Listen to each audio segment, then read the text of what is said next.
अस्सलामुअलैकुम वरहमतुल्लाहि वबरकातुहू। आजकल मोटिवेशनल स्पीकर्स का ज़माना है और लोग मोटिवेशनल स्पीकर्स को बहुत ज़्यादा सुनते हैं और रिलीजियस प्लेटफॉर्म पर भी एक ज़माने में वो लोग ज़्यादा मशहूर हुए और आज भी बहुत मशहूर हैं जिन्होंने लोगों को टच किया। लोगों को टच करते हैं जो लोग, उन्हें लोग ऑटोमेटिकली पजीराई देते हैं। लेकिन कभी कभी लोगों को टच करने के चक्कर में हम जो बातें बता रहे होते हैं उनमें सच्चाई होती है या नहीं होती, इसको कोई चेक नहीं करता। इसी से मुताल्लिक एक वीडियो आज मेरे सामने आई। इंडिया के एक बहुत मशहूर मोटिवेशनल स्पीकर हैं, बहुत अच्छा बोलते हैं, सोनू शर्मा। उन्होंने मोटिवेशनल स्पीच के अंदर ईगल की मिसाल दी, जो बड़ा मशहूर रैप्टर है, और उसकी उन्होंने एग्जाम्पल दी कि उसकी उम्र 70 साल होती है और उस 70 साल में से 40 साल तक वो बड़ा ज़बरदस्त होता है और उसकी हर चीज़ पीक पर होती है, और उसके बाद उसकी जो आगे की चोंच है वो सॉफ्ट हो जाती है और नाखून सॉफ्ट हो जाते हैं और उसके जो पर हैं वो जिस्म से चिमट जाते हैं और वो उड़ नहीं पाता, उड़ने में दिक्कत होती है, शिकार नहीं कर पाता, शिकार पकड़ नहीं पाता, खा नहीं पाता। अब उसके पास दो ही रास्ते बचते हैं, या तो वो अपने आप को किसी जगह से गिराकर हलाक कर दे या भूखों मर जाए, लेकिन वो रास्ता चुनता है जिसमें ज़िंदगी है, बका है। तो वो किसी ऊंची चोटी पर चला जाता है और वहाँ पर अपनी चोंच को तोड़ देता है और नाखूनों को खिरोच खिरोच कर ख़त्म कर देता है, और वहीं पर रहता है 6 माह तक, जब तक वो एक सर्टन एनर्जी नहीं ले लेता। उस सर्टन एनर्जी को लेने के बाद अपने जिस्म से वो तमाम परों को भी नोच के निकाल देता है जो उसकी उड़ान में दिक्कत कर रहे होते हैं। ये तमाम तफसीलात उन्होंने बयान करके कहा कि इस तरह उसकी ज़िंदगी में 30 साल और ऐड हो जाते हैं और 70 साल तक जीवित रहता है, यानी कि ज़िंदा रहता है। दरअसल ये सारी की सारी बात 2007 में एक मिथ की सूरत में इंटरनेट के ऊपर फैलना शुरू हुई, रीबर्थ ऑफ ईगल के नाम से। किसी ने 30 साल, किसी ने 40 साल कहा।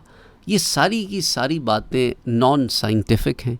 इन सारी की सारी बातों का रियलिटी से कोई ताल्लुक़ नहीं है। मोटिवेशन करने के लिए बात अच्छी मालूम होती है, लेकिन इसका ताल्लुक़ रियलिटी से नहीं है। वजह क्या है कि लोग जब इन मोटिवेशनल स्पीकर्स को सुनते हैं और उसके बाद जाकर इनकी कही हुई बातों को आगे फैलाने की कोशिश करते हैं, और कभी कोई पढ़ा लिखा आदमी टकरा जाए तो वो राइट अवे आपको डिनाई कर देगा। इस सिलसिले में मैंने चेक किया यूनिवर्सिटी ऑफ मिनेसोटा के रैप्टर सेंटर को, जो इसी तरह की बर्ड्स, रैप्टर बर्ड्स जो होती हैं, इनके ऊपर रिसर्च करते हैं, तहकीक करते हैं। इसके अलावा और दीगर सोर्सेस को चेक किया। ईगल की वाइल्ड कैप्टिविटी में एवरेज उम्र होती है 30 साल। अगर तो इसे लेकर पाला जाए और उसको किसी ज़ू वग़ैरह में या मुख्तलिफ़ और जगहों पे रखा जाए जहाँ उसे मुसलसल खुराक भी मिलती रहे और साथ साथ तिब्बी इमदाद भी मिलती रहे, तो ये उसकी जो लाइफ स्पैन है वो थोड़ा ज़्यादा हो जाता है। 30 साल से ज़्यादा ऑन दी एवरेज वाइल्ड में वो रहता नहीं। ना उसकी बीक तोड़ता है वो जाकर कहीं, ना 6 महीने बग़ैर खाए पिए कैसे रहेगा। सोचो ना, आप किसी ऊंची पहाड़ी पे पहुंच जाए और अपनी चोंच तोड़ दे और अपने पंजे तोड़ दे और अपने बाल नोचे, तो फिर उड़ेगा कैसे, खाएगा पिएगा कहाँ से? 6 महीने तक नहीं सर्वाइव कर सकता। 6 महीने तक it's just not possible. Anyway, it's all fake, it's all false information.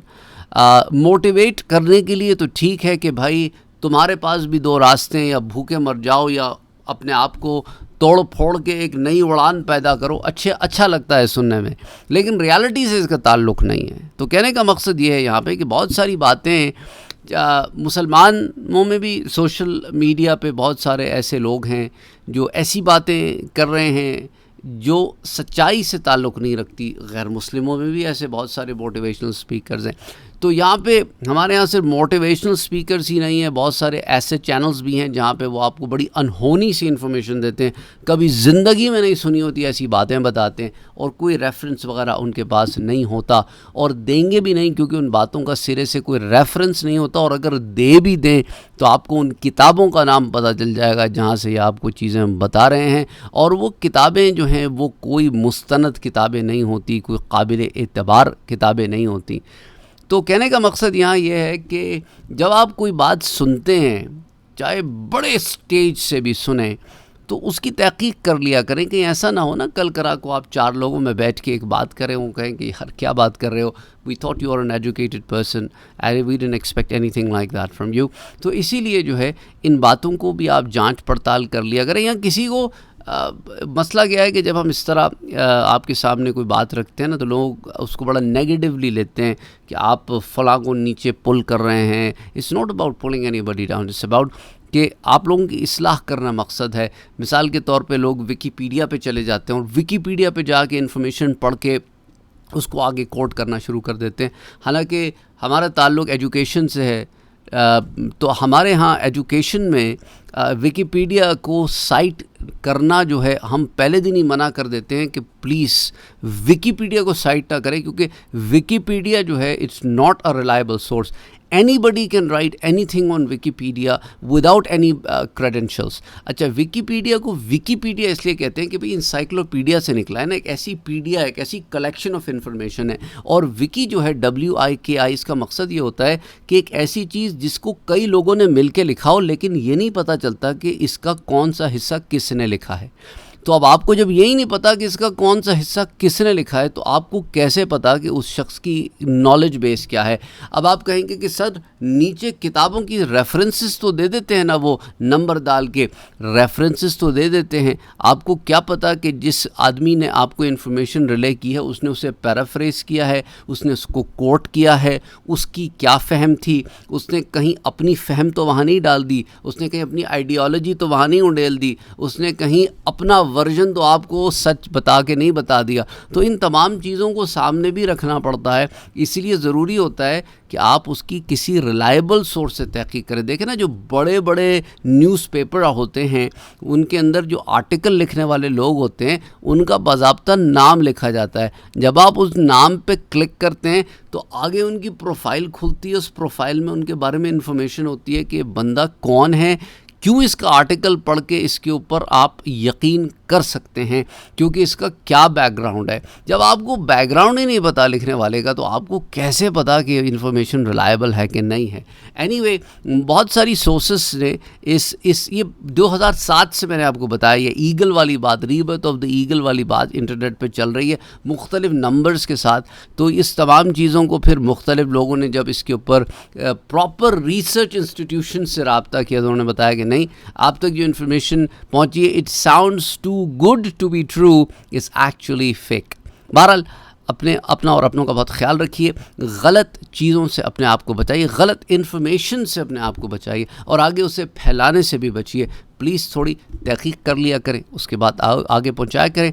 अच्छे लोग होते हैं मोटिवेशनल स्पीकर्स, अगर वो सही मानों में आपको मोटिवेट करें, किसी गलत चीज़ की तरफ मोटिवेट ना करें, और आपको एक ऐसा विज़न देते हैं, अंदर आपके अंदर एक ऐसी उमंग को जगाते हैं जो कहीं बुझ चुकी होती है। बहरहाल, अस्सलामु अलैकुम वरहमतुल्लाहि वबरकातुहू।